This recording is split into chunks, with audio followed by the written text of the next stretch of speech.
In this video, we are going to talk about the top 10 good financial goals that everyone should have for 2023. So before starting, please like this video and subscribe to this channel for future updates. If you didn't already know, I'm a bit of a goal-setting freak. Some people make resolutions for the new year. That's fantastic, however, I believe you should review your objectives more frequently. That means every 90 days for me. Some choose not to make goals. People consciously or unconsciously decide to depend on luck. That's crucial when it comes to financial objectives.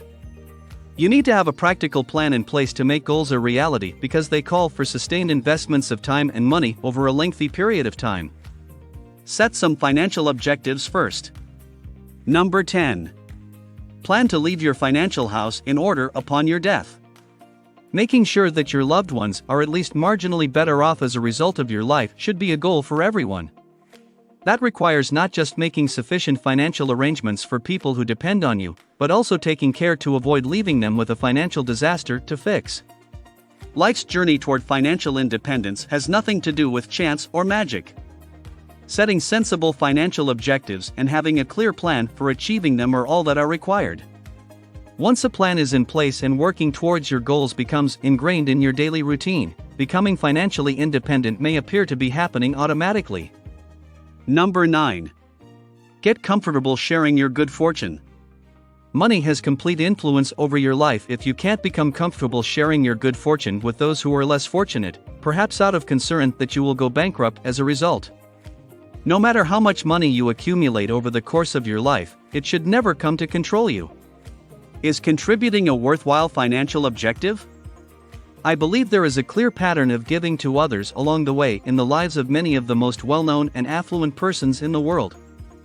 Number 8. Plan to do work that you love. The ultimate goal of increasing your finances should be to provide you more freedom in your daily life. This implies that you should have the freedom to do what you like, when you please.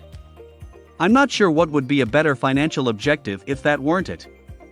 According to a recent Gallup poll, 34% of Americans say they are engaged at work, which is defined as enthusiastic involvement and commitment at work. Even while it may be higher than in the past, only 1/3 of American workers fall under that category. That indicates that a sizable portion of people are either unconcerned about their jobs or, in some cases, outright unpleasant about them. You should be able to pursue the profession you truly enjoy if you can pay off your debt, plan for an early retirement, create several streams of income, and kick your material addiction. Even if the work doesn't pay nearly as much as you are now being paid, that should still be the case. Nevertheless, you won't be able to do that without being debt-free, having the ability to live on less money than you make, and having a sizable investment portfolio to fall back on. Why is pursuing a career you love financially worthwhile? Notwithstanding what you see on TV, very few people will genuinely retire to the beach for a life of contentment. If nothing else, you'll probably labor simply for your own satisfaction or in an effort to avoid boredom. The work you do shouldn't just be about making money because you will be working all of your life, in some capacity. It needs to be something that uplifts your spirits and affirms your self-worth. Number 7. End any addiction to stuff that you may have. Although it may not be a financial objective in and of itself, this is a roadblock that will confront any worthwhile financial aim, regardless of what it may be. A materialistic addiction might act as a financial parasite. Your need for possessions will consume a disproportionate percentage of your income and savings. Things must be stored, and as your collection develops, you will require more and more room to do so. As a result, you'll probably find yourself searching for a larger home every few years and incurring all of the associated costs. Things is a capital trap since it keeps your money locked up while usually doing you no good financially. Number 6.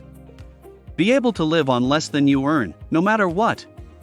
Since it is one of the most important of all sensible financial objectives, it is well worth repeating here. You will always have plenty of money if you can learn to live on less than you make, regardless of what happens. This implies that you'll have an abundance of money for savings, investments, and debt repayment. It's crucial to constantly be looking for ways to boost your revenue.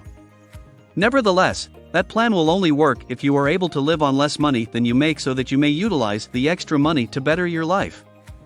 Number 5. Have enough insurance to cover contingencies. Insurance is a difficult decision.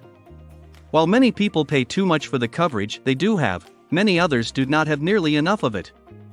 Another of those sensible financial objectives is finding a balance between the two. Insurance is a difficult decision. While many people pay too much for the coverage they do have, many others do not have nearly enough of it. Another of those sensible financial objectives is finding a balance between the two. Number 4. Create multiple income streams. Even if you adore your job, diversifying your income is an income security strategy. It must be on your list of sensible financial objectives just for that reason. My life changed once I finished reading Rich Dad, Poor Dad. I had never heard of having numerous sources of income before that. I experimented with a lot of side businesses throughout the years in search of it. This includes a few multi-level marketing businesses that failed. I eventually tried my hand at real estate and failed terribly as well.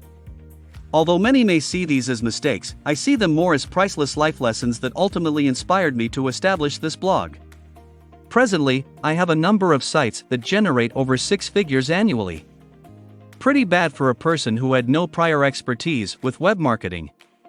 Number 3. Plan for early retirement.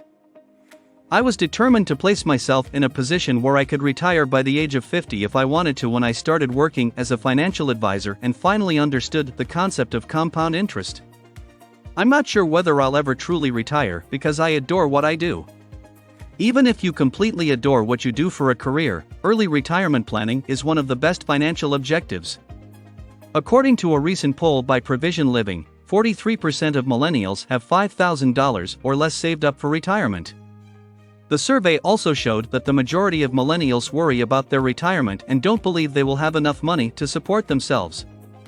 Planning an early retirement has one more benefit, and it's a significant one. You will front-load your retirement investing portfolio by working towards an early retirement. You'll have a bigger portfolio early on as a result, which means you won't have to work as hard to save for retirement later on when it might be more difficult. Number 2. Get out of debt completely. The nice thing about achieving this objective is that anyone can do it, regardless of their financial situation. And paying off your debt is practically necessary if you want to make the most of your money. Let's set aside the argument about good versus bad debt for the time being. Every debt becomes bad debt at some time in your life and must be paid off.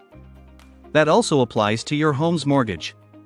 Even if the initial intent of that loan may have been good, as time goes on, it will continue to drain your income just like any other debt. Number 1. Have a well-stocked emergency fund. Having an emergency reserve is typically regarded as a short-term financial objective. In a mechanical sense, that is accurate. Nonetheless, having an emergency fund is one of the wise financial objectives you should aim to achieve because it has significant long-term advantages. When you take into account all the advantages of having a robust emergency fund, it ought to bump it up the list of priorities a few notches. What do you think about our video? Let us know in the comment box below. Please like this video and subscribe to this channel for our future updates. Thank you.